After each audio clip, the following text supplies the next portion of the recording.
Good morning, Lulus. How you doing? Do you still think that we don't need to talk to the boys? Because I sure think that we do. Over this weekend, there was a demonstration in Kansas City that consisted of hundreds of white nationalists that took to the streets holding upside-down flags, Betsy Ross flags, and Confederate flags. The police were there and they helped to facilitate this demonstration. Reportedly, there were arrests made, but they were not of the people who were demonstrating. They were arresting the protesters that were demonstrating against them. This group is an offshoot of the one that we saw carrying the tiki torches back during the Joker's first administration. And their central premise is about replacement theory, which basically means that because white women are not having the same amount of babies that they did before, whereas they're positing that brown women are, that eventually there's not going to be any more white people at all. Even though they still represent the mass majority of not only our nation, but all of Europe as well.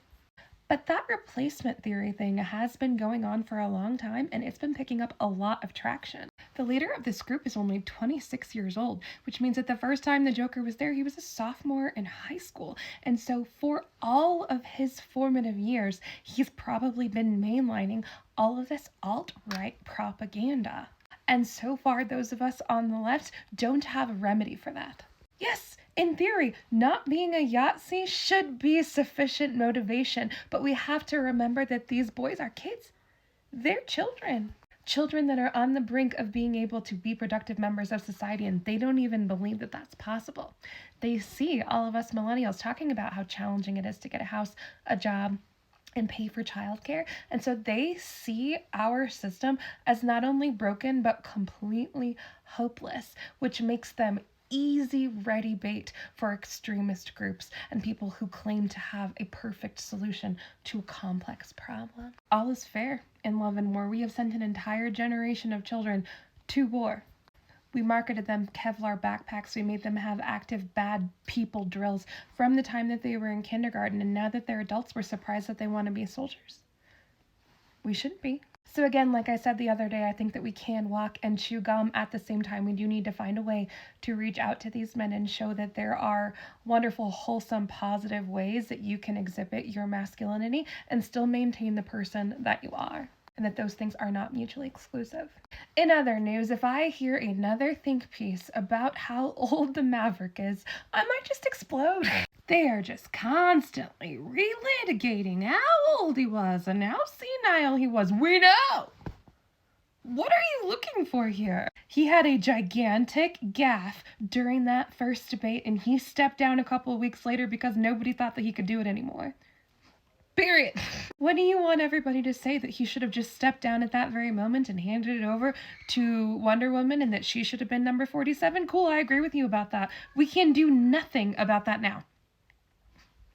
Joker is making all these tweets about the auto pen and how the Maverick didn't even sign any of the rules that he claims that he signed. Meanwhile, anytime people are asking about the things that he has signed or put into place, he goes, "Oh, I don't know anything about that." I'm sure all of you have already read the transcript from his ridiculous speech at West Point. The word salad is getting a lot worse very quickly. He was talking about a golfer who built houses and picked up screws and had a trophy wife and lost all of his money, and he thought that that was an appropriate speech for the future leadership of our entire military. I don't think you really signed anything either. Leave Maverick alone. He's already gone, and he's not coming back. Looking at you, Jake Tapper. And lastly, a lot of people have been talking about the Google VEO videos that have come out in the last couple of days. I'm like, ugh, holy uncanny valley. The premise of these videos is that the AI bots are basically realizing that they're not human and that we're all participating in a prompt, but they're like implying the fact that we're all that way and we're all just a prompt, and it's very spooky. It's really creepy. The weirdest thing is that I wouldn't know that those people weren't people unless I was actively looking for it.